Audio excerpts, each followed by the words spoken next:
जो पाण थोड़ो टॉपिक आहे त अखर छो त कंहिं बि ॿोली जो जेसीं असां बुनियाद न सम्झी सघंदासीं तेसीं ताईं असां अॻिते पढ़णु ॻाल्हाइणु ऐं लिखणु ॾुखियो पवे थो। छो त जीअं कंहिं बि अमारत जी बुनियाद न हूंदी त मथे का बि शइ कोन जुड़ी सघंदी, मज़बूत न जुड़ी सघंदी, जुड़ी त वेंदी।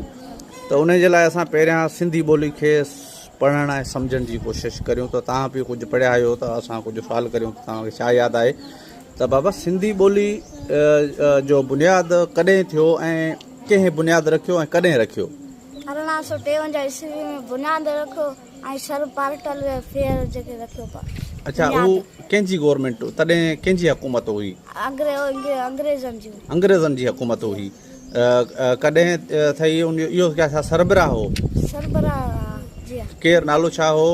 Sir portal Frere. अच्छा, उन खां पोइ असां ॻाल्हि ॿुधायूं त सिंधी ॿोली जा टोटल घणा लफ़्ज़ आहिनि?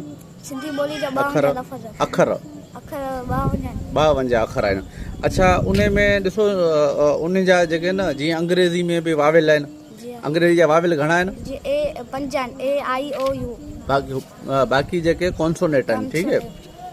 ईअं सिंधी में बि आहिनि। सिंधी में वावेल घणा आहिनि?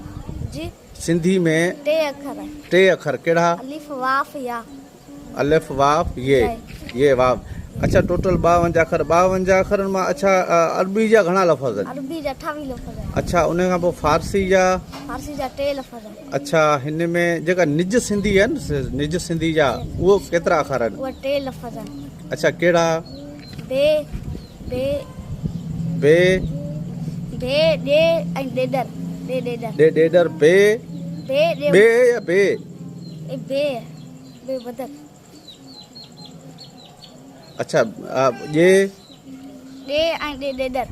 अच्छा, ऐं ये सिंग बि अचे थो न? जी हा, जी हा, उहो बि अचे थो। अच्छा अच्छा, इन में हा ऐं उनजी चवनि था कच पक आहे। अच्छा अच्छा, उन खां ॿुधायो त हिन में हेठियां नुक़्तनि वारा घणा अखर आहिनि? 14। मथे वारा 20 अखर। बग़ैर नुक़्तनि वारा 18 अखर। अच्छा, 18 अखर आहिनि। पुट ग्रामर छा आहे? ग्रामर हिकु मुल्क जी ॿोली आहे, हिकु कंहिं बि मुल्क जी ॿोली आहे ऐं उहो जीअं लिखणु पढ़णु ऐं ॻाल्हाइणु ऐं उन्हनि जी असूलनि ऐं क़ाइदनि खे ग्रामर चइबो। अच्छा, ग्रामर पुट अंग्रेज़ी जो लफ़्ज़ आहे। ग्रामर खे सिंधी में छा था चवनि? व्याकरण।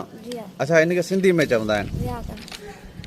ठीकु आहे। छो त बाबा हाणे अञा त इन खां वधीक ग्रामर जा अहम असूल पिया आहिनि। अच्छा, ॻाल्हाइण जा ग्रामर में घणा टोटल लफ़्ज़ आहिनि? 8 आहिनि। ठीकु आहे। छो त 8 लफ़्ज़ आहिनि, इन जे लाइ त हिकिड़ो वधीक तफ़सील वीडियो ठहंदी त 8 लफ़्ज़नि जी